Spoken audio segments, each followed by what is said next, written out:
আসসালামু আলাইকুম। দুর্ব্যবহার, রুডনেস, এবং আরবিতে এটাকে বলা হয় শাতামা, রুডনেস। এটা এখন মহামারীর রূপ নিয়েছে। মানে কি নিয়ে যে আমরা তেতে নাই মেতে নাই, এটা আমরা নিজেরাই বলতে পারবো না। আমরা এখন সবসময় হয় তেতে থাকি অথবা মেতে থাকি।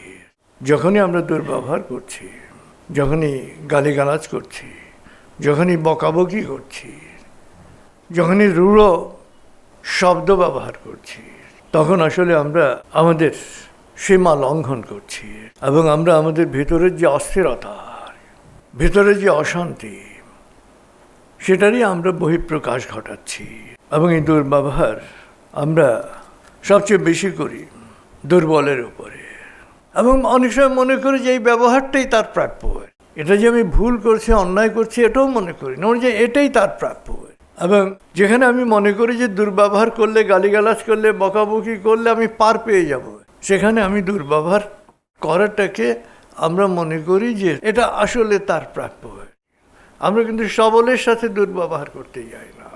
যাকে গালি দিলে সে 10টা গালি দিতে পারে অথবা ধরে আছাড় দিতে পারে, তার সাথে কিন্তু আমরা দুর্ব্যবহার করতে যাই না।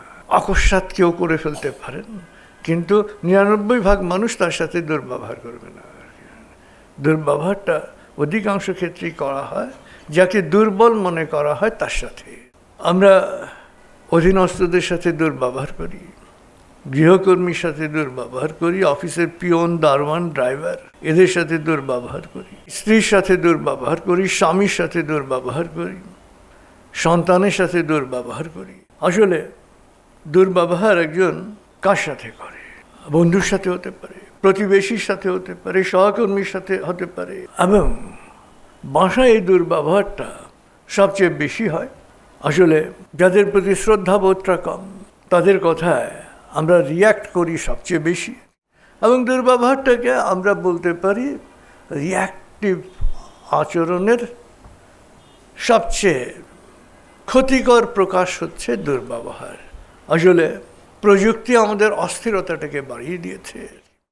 আগে যাও একটু মাথা ঠান্ডা থাকতো, কিন্তু প্রযুক্তির আসক্তি আমাদেরকে সমাজ বিচ্ছিন্ন করে দিয়েছে।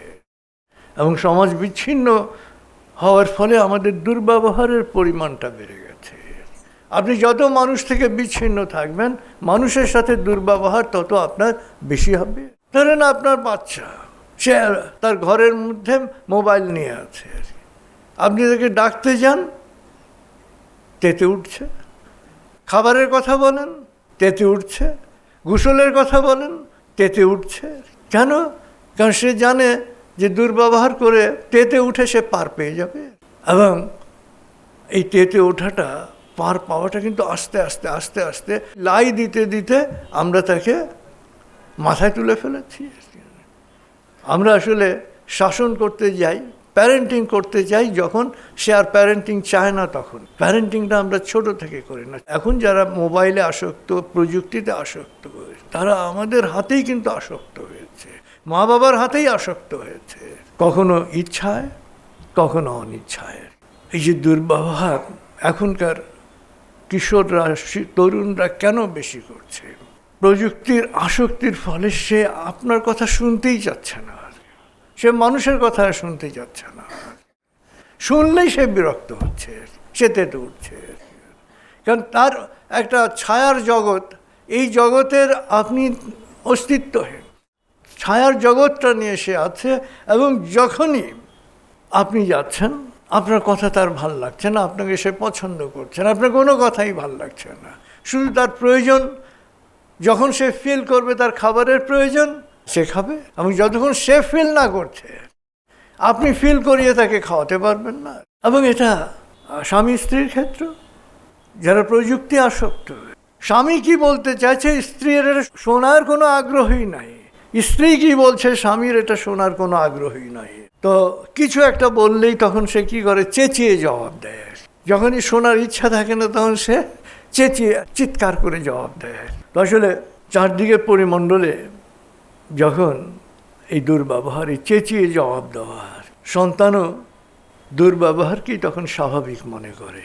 বন্ধুবান্ধব, সহপাঠী, অধীনস্থ, প্রতিবেশী সব তার দুর্ব্যবহারের শিকার।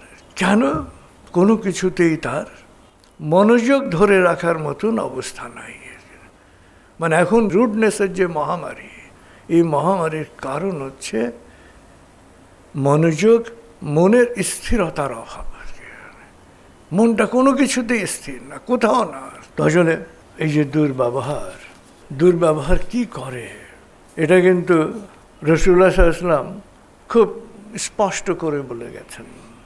মা আয়েশা রাদিয়াল্লাহু আনহা তার বর্ণিত হাদিস হচ্ছে যে রাসূলুল্লাহ সাল্লাল্লাহু আলাইহি ওয়াসাল্লাম বলেছেন যে দুর্ব্যবহার দুর্ভাগ্য ডেকে আনে, এবং সেটা শুধু ব্যক্তির জীবনে না, সেটা জাতির জীবনেও হতে পারে।